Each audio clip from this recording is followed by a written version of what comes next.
ನಮಸ್ಕಾರ ರಿವ್ಯೂ ಚಾನೆಲ್ಗೆ ಸ್ವಾಗತ. ನಾನು ಸೌಖ್ಯ ಗಾಂವ್ಕರ್. ಕೊನೆಗೂ ಬ್ಲಾಸ್ಟ್ ಆಯ್ತು ನೋಡಿ, ಮುಖ್ಯಮಂತ್ರಿಗಳ ಮೂಲದಿಂದನೇ ಬ್ಲಾಸ್ಟ್ ಆಯ್ತು ನೋಡಿ. ಕರ್ನಾಟಕ ಸರ್ಕಾರದ ಬಿಗ್ ಸೀಕ್ರೆಟ್, ಕುರ್ಚಿಗೆ ಸಂಬಂಧಪಟ್ಟಂತಹ ಸಿಎಂ ಕುರ್ಚಿ ಮತ್ತು ಸರ್ಕಾರದ ಭವಿಷ್ಯಕ್ಕೆ ಸಂಬಂಧಪಟ್ಟಂತಹ ದೊಡ್ಡ ರಹಸ್ಯ, ಡೆಲ್ಲಿ ರಹಸ್ಯ ಈಗ ತೆರೆದುಕೊಂಡಂತಾಗಿದೆ.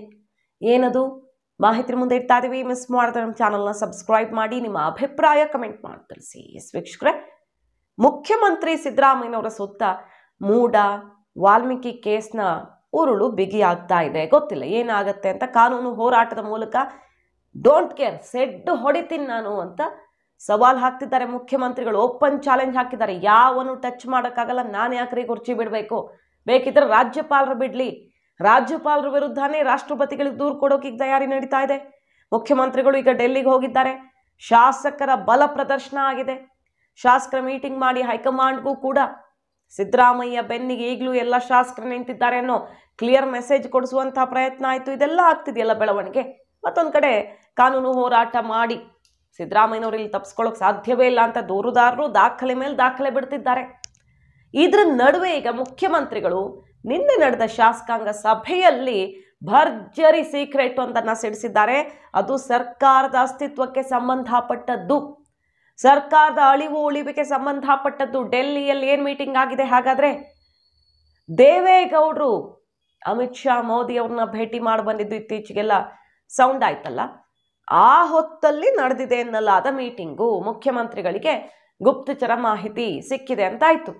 ಸೀಕ್ರೆಟ್ ರಿಪೋರ್ಟ್, ಶಾಕಿಂಗ್ ರಿಪೋರ್ಟ್ ಒಂದು ಕೈ ಸೇರಿದೆ ಅಂತಾಯ್ತು. ಶಾಸಕರಿಗೆ ಎಲ್ರಿಗೂ ಆ ರಿಪೋರ್ಟ್ ಇಟ್ಟು ಎಚ್ಚರಿಸಿದ್ದಾರೆ. ಇನ್ನು 6 ತಿಂಗಳಲ್ಲಿ ಸರ್ಕಾರವನ್ನ ಬೀಳಿಸ್ತೀವಿ ಅಂತ ಅಮಿತ್ ಶಾ ಅವ್ರಿಗೆ ದೇವೇಗೌಡರು HDK ವಚನ ಕೊಟ್ಟಿದ್ದಾರಂತೆ. ರಾಜ್ಯ ಬಿಜೆಪಿ ನಾಯಕರಿಗಿಂತ ಹೆಚ್ಚಿನ ಪ್ರಮಾಣದಲ್ಲಿ ಕುಮಾರಸ್ವಾಮಿ ಅವರನ್ನೇ ರಾಜ್ಯ ರಾಜಕಾರಣಕ್ಕೆ ಸಂಬಂಧಪಟ್ಟಂತೆ ಹೈಕಮಾಂಡ್, ಬಿಜೆಪಿ ಹೈಕಮಾಂಡ್ ನಂಬಿಕೊಂಡಿದೆ ಅನ್ನೋದು ಚೆನ್ನಾಗಿ ಗೊತ್ತು. ಈಗಿನ ಪರಿಸ್ಥಿತಿಯಲ್ಲಿ ರಾಜ್ಯ ನಾಯಕರು, ಬಿಜೆಪಿ ನಾಯಕರು ನಿಧಾನಕ್ಕೆ ಟೇಕ್ ಆಫ್ ಆಗ್ತಿದ್ದಾರೆ. ತಕ್ಕ ಮಟ್ಟಿಗೆ ವಿಜಯೇಂದ್ರ, ಆರ್ ಅಶೋಕ್ ಪಾದಯಾತ್ರೆ, ಬೇರೆ ಬೇರೆ ಕಡೆ ಶಕ್ತಿ ಪ್ರದರ್ಶನ ಮಾಡ್ತಿದ್ದಾರೆ ಇತ್ತೀಚೆಗೆ. ಅದ್ರ ಮೊದಲೆಲ್ಲ ಅಸಮಾಧಾನ ಇತ್ತು. ಹೆಚ್ಚಿನ ಪ್ರಮಾಣದಲ್ಲಿ ಹೈಕಮಾಂಡ್, ಬಿಜೆಪಿ ಹೈಕಮಾಂಡ್ ಯಾರಿಗೆ ಬಲ ಕೊಡ್ತಿದೆ ಅಂದರೆ ಅದು ಕುಮಾರಸ್ವಾಮಿ ಅವ್ರಿಗೆ ಅನ್ನೋದು ಕ್ಲಿಯರ್ ಆಗಿ ಗೊತ್ತಾಗ್ತಿದೆ. ದೊಡ್ಡ ಖಾತೆ, ಹಾಗೆ ನೀತಿ ಆಯೋಗದಲ್ಲಿ ಸ್ಥಾನಮಾನ, ಕ್ಯಾಬಿನೆಟ್ ಕಮಿಟಿಯಲ್ಲಿ ಪ್ರಮುಖವಾದ ಅತ್ಯಂತ ನಿರ್ಣಾಯಕವಾದ ಹಣಕಾಸು ಕಮಿಟಿಯಲ್ಲಿ ಸ್ಥಾನಮಾನ, ಅದು ಮೈತ್ರಿ ಪಕ್ಷ ಮತ್ತೊಂದು ಏನೇ ಇರಬಹುದು. ಆದರೂ ಕುಮಾರಸ್ವಾಮಿ ಅವರ ಮಾತಿಗೆ ಮಣೆ ಹಾಕ್ತಿದೆ ಬಿಜೆಪಿ ಹೈಕಮಾಂಡ್ ಅನ್ನೋದು ಕ್ಲಿಯರ್ ಆಗಿ ಗೊತ್ತಾಗ್ತಿದೆ. ಮತ್ತು ಅದರ ಅಸಲಿ ಕಾರಣ ಭವಿಷ್ಯದ ಹಲವು ಲೆಕ್ಕಾಚಾರಗಳು ಅನ್ನೋದು ಕ್ಲಿಯರ್. ಇನ್ನು 6 ತಿಂಗಳಲ್ಲಿ ಸರ್ಕಾರ ಬೀಳಿಸ್ತೀವಿ ಅನ್ನೋ ವಚನ ಕೊಟ್ಟು ಬಂದಿದ್ದಾರಂತೆ ಕುಮಾರಸ್ವಾಮಿ ಅವರು. ಅದೇ ಹೊತ್ತಲ್ಲಿ ಇತ್ತೀಚೆಗಷ್ಟೇ ಚಾಮುಂಡೇಶ್ವರಿ ಸನ್ನಿಧಿಯಲ್ಲಿ ಒಂದು ಮಾತಾಡಿದ್ರು. ದೇವ್ರ ದಯೆಯಿಂದ ಇನ್ನು 6 ತಿಂಗಳಲ್ಲಿ ನಾನು CM ಆಗ್ತೀನಿ ನೋಡಿ, ಆ ಯೋಗ ಬರುತ್ತೆ ಅಂತ. ಅದೆಲ್ಲ ಆಗ್ತಿದೆಯಲ್ಲ, ಈಗ ಒಂದಕ್ಕೊಂದು ಲಿಂಕ್ ಆಗ್ತಿದೆ. ಸಿದ್ದರಾಮಯ್ಯನವರು ಹೇಳ್ತಿರುವಂಥ ರಿಪೋರ್ಟ್ ಆಧಾರದಲ್ಲಿ ಹೇಳೋದಿಕ್ಕೆ ಹೋದರೆ ಈ ರೀತಿಯದ್ದೊಂದು ಪ್ಲ್ಯಾನ್ ಆಗಿದೆಯಂತೆ. ಆದರೆ ನಾನು ಕೇರ್ ಮಾಡಲ್ಲ. ಶಾಸಕಾಂಗ ಪಕ್ಷದ ಸಭೆಯಲ್ಲಿ ಶಾಸಕರ ಎದುರು ಗುಡುಗಿರೋದಿದು. ಕೇರ್ ಮಾಡಲ್ಲ. ಬಿಜೆಪಿ ಮತ್ತು JDS ನಾಯಕರ ಹಗರಣಗಳನ್ನು ಯಾವ ರೀತಿ ಹೊರಗಿಡ್ತೀನಿ ಅಂದರೆ ಕುತ್ತಿಗೆಗೆ ಬರಬೇಕು. ಈ ಕುಮಾರಸ್ವಾಮಿ ಅವ್ರಿಗೆ ಟೆನ್ಷನ್ ಅಂತೂ ಶುರುವಾಗಿದೆಯಲ್ವಾ. ನಿನ್ನೆ ಕ್ಯಾಬಿನೆಟ್ ನಿರ್ಣಯ ಬೇರೆ 163 ಅಡಿಯಲ್ಲಿ ಶಿಫಾರಸು ಮಾಡಿ ಕಳಿಸಿದೆ ಕ್ಯಾಬಿನೆಟ್ಟು ರಾಜ್ಯಪಾಲರಿಗೆ. ಪೆಂಡಿಂಗ್ ಇರೋ ಈ ಕೇಸ್ಗಳನ್ನೆಲ್ಲ ಮೊದಲು ವಿಲೇವಾರಿ ಮಾಡಿ ನಿರ್ಧಾರ ತಗೊಳ್ಳಿ. ಯಾಕೆ ಸೆಲೆಕ್ಟಿವ್ ಆಗಿ ನಡ್ಕೊಳ್ತಿದ್ದೀರಿ? ಮುಖ್ಯಮಂತ್ರಿ ಸಿದ್ದರಾಮಯ್ಯನವ್ರದ್ದು ಒಂದೇ ಕೇಸು ಬರ್ತಿದ್ದಂಗೆ ನೀವು ಶೋಕಾಸ್ ನೋಟಿಸ್ ಕೊಟ್ಟು ಅನುಮತಿನೂ ಕೊಟ್ಬಿಟ್ರಿ. ಆದರೆ ಬೇರೆಯವ್ರದ್ದೆಲ್ಲ ಎಷ್ಟು ದಿನಗಳಿಂದ ಪೆಂಡಿಂಗ್ ಬಿದ್ದಿದೆ. ಜೊಲ್ಲೆ, ನಿರಾಣಿ, ಕುಮಾರಸ್ವಾಮಿ, ಜನಾರ್ದನ್ ರೆಡ್ಡಿ ಇವರದ್ದೆಲ್ಲ ಕೊಡಿ, ಪೆಂಡಿಂಗ್ ಇರೋದೆಲ್ಲ ವಿಲೇವಾರಿ ಮಾಡಿ ಅಂತ ಈಗ ರಾಜ್ಯಪಾಲರಿಗೆ ಒಂದು ರೀತಿಯಲ್ಲಿ ಇಕ್ಕಟ್ಟಿಗೆ ಸಿಲುಕಿಸುವಂತಹ, ಒತ್ತಡದಲ್ಲಿ ಸಿಲುಕಿಸುವಂತಹ ದಾಳವನ್ನು ಸಿದ್ದರಾಮಯ್ಯನವರು ಉರುಳಿಸಿದ್ದಾರೆ. ಮತ್ತೊಂದು ಕಡೆ ಹೈಕೋರ್ಟು, ಸುಪ್ರೀಂ ಕೋರ್ಟು ಎಲ್ಲಾದರೂ ಹೋಗ್ತೀವಿ ನಾವು, ನಮ್ಮ ಪರವಾಗಿದೆ. ವಾಲ್ಮೀಕಿ ಕೇಸ್ ಇರಲಿ ಅಥವಾ ಈ ಮೂಡ ಹಗರಣ ಇರಲಿ, ನಮ್ಮ ಫ್ಯಾಮಿಲಿಯವರು ಯಾರು ಭಾಗಿಯಾಗಿಲ್ಲ, ಅದನ್ನು ನಾನು ಸಾಬೀತು ಮಾಡ್ತೀನಿ ಅಂತ ಶಾಸಕರಿಗೆ ಮನವರಿಕೆ ಆಗೋ ರೀತಿಯಲ್ಲಿ ಕಾನೂನಾತ್ಮಕವಾಗ ಪಾಠನೂ ಮಾಡಿದ್ದಾರೆ. ಇಲ್ಲಿ 2 ತಂತ್ರಗಾರಿಕೆ ಕ್ಲಿಯರ್ ಆಗಿ ಕಾಣಿಸ್ತಾ ಇದೆ. ನಂಬರ್ 1, ಸರ್ಕಾರ ಶೇಕ್ ಮಾಡುವಂಥ ಪ್ಲಾನ್ ಬಿಜೆಪಿ ಮಾಡಿದೆ ಅನ್ನೋ ಕ್ಲಿಯರ್ ಮೆಸೇಜ್ ಮಾಡೋ ಮೂಲಕ ಅಲರ್ಟ್ ಮಾಡೋದು. ನಂಬರ್ 2, ಇವತ್ತು ಡೆಲ್ಲಿಗೆ ಹೊರಟಿದ್ದಾರಲ್ಲ ಸಿದ್ದರಾಮಯ್ಯನವರು, ಈ ಹೊತ್ತಲ್ಲಿ ಕಾಂಗ್ರೆಸ್ ಹೈಕಮಾಂಡ್ಗೆ ಒಂದು ಎಚ್ಚರಿಕೆಯ ಸಂದೇಶದ ಥರನೂ ಇದೆ ಇದು. ನಾಳೆ ಏನಾದರೂ ಪರ್ಮಿಷನ್ನು FIR ಅಂತ ಆಗಿ ಹೈಕೋರ್ಟಲ್ಲೂ ಕೂಡ ಸಿದ್ದರಾಮಯ್ಯನವ್ರಿಗೆ ಅಂದುಕೊಂಡಂಗೆ ಆಗದೆ ಹೋದರೆ ಖಂಡಿತ ಮುಖ್ಯಮಂತ್ರಿ ಚೇಂಜ್ಗೆ ಕೈ ಹಾಕ್ತಾರೆ. ನೀವು ಸಿದ್ದರಾಮಯ್ಯನವ್ರನ್ನ ಬದಲಿಸ್ಬಿಟ್ರೆ ಎಲ್ಲ ಸರಿ ಹೋಗ್ಬಿಡಲ್ಲ. ಅಸಲಿ ಕಾರಣ ಇಲ್ಲಿದೆ. ಸರ್ಕಾರ ಬೀಳ್ಸೋದಕ್ಕೆ ಹೊರಟಿದ್ದಾರೆ.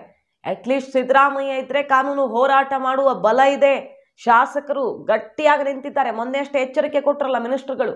ಸಿದ್ದರಾಮಯ್ಯನವರನ್ನು ಇಳಿಸೋದಕ್ಕೆ ಹೋದ್ರೆ ಸರ್ಕಾರ ಬಿದ್ದೋಗುತ್ತೆ ಅನ್ನೋ ಎಚ್ಚರಿಕೆ ಹೈಕಮಾಂಡ್ಗೆ ನೇರ ಮಿನಿಸ್ಟರ್ಗಳು ಕೊಟ್ಟರು. ಸತೀಶ್ ಜಾರಕಿಹೊಳಿ ಹೈಕಮಾಂಡ್ ಗಟ್ಟಿಯಾಗಿ ನಿಲ್ಲಬೇಕು ಅನ್ನುವ ಮಾತನ್ನಾಡಿ ಗುಡುಗಿದ್ರು. ಇದೆಲ್ಲ ನಡೀತಾ ಇದೆ. ನಿನ್ನೆ ಶಾಸಕಾಂಗ ಸಭೆಯಲ್ಲೂ ಓಪನ್ ಆಗಿದ್ದನ್ನು ಹೇಳುವ ಮೂಲಕ ಸರ್ಕಾರ ಶತಾಯಗತಾಯ ಬೀಳಿಸೋ ಪ್ಲಾನು JDS ಬಿಜೆಪಿ ಸೇರ್ಕೊಂಡು, ಅಂದರೆ ಬಿಜೆಪಿ ಹೈಕಮಾಂಡ್ ಮತ್ತು JDSನ ನಾಯಕರು ಸೇರ್ಕೊಂಡು ಮಾಡ್ತಿದ್ದಾರೆ.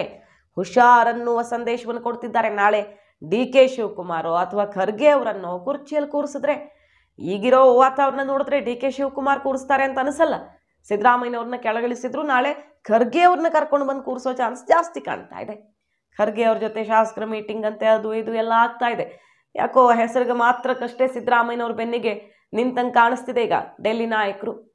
ಅಂಥದ್ದೇನಾದರೂ ಆದ್ರೆ ಸುಲಭ ಇಲ್ಲ. ಖರ್ಗೆ ಅವ್ರನ್ನ ಕರ್ಕೊಂಡು ಬಂದು ಕೂರಿಸ್ಬಹುದು, ಆದ್ರೆ ಕುರ್ಚಿ ಎಷ್ಟು ದಿನ ಗಟ್ಟಿಯಾಗಿರುತ್ತೆ ಅನ್ನೋದು ಬೇಕಲ್ಲ.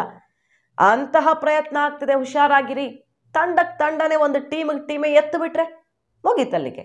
ಆ ಎಚ್ಚರಿಕೆಯನ್ನು ಸಿದ್ದರಾಮಯ್ಯನವ್ರು ಕೊಡ್ತಿದ್ದಾರೆ. ನಾನಿದ್ರೆ ಉಳಿಸ್ಕೊಳ್ಬಲ್ಲೆ, ಗ್ಯಾರಂಟಿನೂ ಉಳಿಸಬಲ್ಲೆ, ಶಾಸಕರನ್ನು ಉಳಿಸಬಲ್ಲೆ, ಸರ್ಕಾರವನ್ನು ಉಳಿಸಬಲ್ಲೆ. ಸೊ ನಾಳೆ FIR ಆದರೂ ಈ ಕೇಸಲ್ಲಿ ಹೈಕಮಾಂಡ್ ನನ್ನ ಬೆನ್ನಿಗೆ ನಿಲ್ಲಬೇಕು. CM ಬದಲಾವಣೆ ಯೋಚನೆ ಮಾಡೋದಕ್ಕೆ ಹೋದ್ರೆ ಇಂಥದ್ದೊಂದು ಥ್ರೆಟ್ ಇದೆ, ಸುಲಭ ಇಲ್ಲ ಅನ್ನೋ ಖಡಕ್ ಮೆಸೇಜ್ ಅನ್ನ ಪಾಸ್ ಮಾಡಿದ್ದಾರೆ. ಸೊ ಕರ್ನಾಟಕ ರಾಜಕಾರಣದ ಸೀಕ್ರೆಟ್ ಒಂದನ್ನ, ಗುಪ್ತಚರ ರಿಪೋರ್ಟ್ ಒಂದನ್ನ ತೆರೆದಿಟ್ಟಂಗಾಯ್ತು ಮುಖ್ಯಮಂತ್ರಿಗಳೇ. ಕುಮಾರಸ್ವಾಮಿ ಅವರು ಯಾಕೆ ಇಷ್ಟು ಚುರುಕಾಗಿ ಓಡಾಡ್ತಿದ್ದಾರೆ ಅಂದ್ರೆ, ಈ ಮಾತನ್ನ ದೇವೇಗೌಡ್ರೇ ಹೋಗಿ ಕೊಟ್ಟು ಬಂದಿದ್ದಾರೆ ಡೆಲ್ಲಿಗೆ ಅಂತ ಹೇಳ್ತಿದ್ದಾರೆ ಅವರು. ಅದಕ್ಕೆ ತಕ್ಕಂತ ಅದೇ ಟೈಮಲ್ಲಿ 6 ತಿಂಗಳಲ್ಲಿ CM ಆಗೋ ಯೋಗ ಬರಬಹುದು ಅನ್ನೋ ಮಾತು ಹೇಳ್ಕೊಂಡಿದ್ರಲ್ಲ ಕುಮಾರಸ್ವಾಮಿ ಅವರು. ಸೊ ಒಂದಕ್ಕೊಂದು ತಾಳೆ ಆಗ್ತಿದೆಯಾ? ರಾಜ್ಯ ಬಿಜೆಪಿ ನಾಯಕರು ಸ್ವಲ್ಪ ಬೇಸರದಲ್ಲಿದ್ದಾರೆ ಕುಮಾರಸ್ವಾಮಿ ಅವ್ರ ಮೇಲೆ ಅನ್ನೋದು ಹಂತದಲ್ಲೂ ಗೊತ್ತಾಗ್ತಿದೆ. ಯಾಕಂದ್ರೆ ಅವ್ರ ವೇಗ ಜಾಸ್ತಿ ಆಗ್ತಿದೆ. ರಾಜ್ಯ ನಾಯಕರನ್ನ ಹಿಂದಿಕ್ಕಿ ಕುಮಾರಸ್ವಾಮಿ ಅವರು ವೇಗವಾಗಿ ಮುಂದಕ್ಕೆ ಹೋಗ್ತಿದ್ದಾರೆ. ಹಾಗಾಗಿ ಈಗ ಈ ನಾಯಕರುಗಳಲ್ಲಿ ವೇಗಕ್ಕೆಲ್ಲ ಬ್ರೇಕ್ ಹಾಕೋ ತಾಕತ್ತು ನನಗಿದೆ ಅಂತಿದ್ದಾರೆ ಸಿದ್ದರಾಮಯ್ಯನವರು. ಎಲ್ಲರನ್ನೂ ಕಟ್ ಹಾಕ್ತೀನಿ, ಅಕ್ರಮ ಗಣಿ ಕೇಸು, ಇಲ್ಲಿ ಪೋಕ್ಸೋ ಕೇಸು ಎಲ್ಲರನ್ನೂ ಕಟ್ ಹಾಕ್ತೀನಿ, ಯಾರು ತುಟಿ ಬಿಚ್ಚಬಾರ್ದು, ಹಂಗೆ ಮಾಡ್ತೀನಿ, ಆ ತಾಕತ್ತು ನನಗಿದೆ. ಆದರೆ ಹೈಕಮಾಂಡ್ ಎಂಥದ್ದೇ ಪರಿಸ್ಥಿತಿ ಬಂದರೂ ಇದು ದ್ವೇಷ ರಾಜಕಾರಣ ಅನ್ನುವುದನ್ನ ಮನಸ್ಸಲ್ಲಿಟ್ಟುಕೊಂಡು ನನ್ನ ಬೆನ್ನಿಗೆ ನಿಲ್ಲಬೇಕು ಅನ್ನೋ ಕಠಿಣ ಸಂದೇಶವನ್ನೇ ಕೊಟ್ಟಿದ್ದಾರೆ ಮುಖ್ಯಮಂತ್ರಿಗಳು. ಸೊ ಎಲ್ಲ ಪ್ಲಾನ್ ಆಗಿದೆ, ಏನು ಬೇಕಾದರೂ ಆಗಬಹುದು, FIRಗೂ ಹೋಗಬಹುದು ನಾಳೆ ಅನ್ನೋ ತನಕ ಮುಖ್ಯಮಂತ್ರಿಗಳಿಗೆ ಸುಳಿವಿದೆ. ಕಾನೂನು ಹೋರಾಟ ಮಾಡ್ತಿದ್ರು, ಯಾರಿಗೆ ಗೊತ್ತು ದಾಖಲೆ ಮತ್ತೊಂದು ಅಂತ ಟೆನ್ಷನ್ ಆಗಬಹುದು. ಹಾಗಾಗಿ ಕುರ್ಚಿಯಿಂದ ಕೆಳಗಿಳಿಸೋ ಯೋಚನೆಗೆ ಹೋಗಬೇಡಿ, ಹೋರಾಟ ಮಾಡ್ತಾ ಹೋಗೋಣ ನಿರಂತರವಾಗಿ. ಕೋರ್ಟು ಕೇಸ್ ಏನು ಮುಗಿಯುತ್ತಾ 1-2 ದಿನಕ್ಕೆ?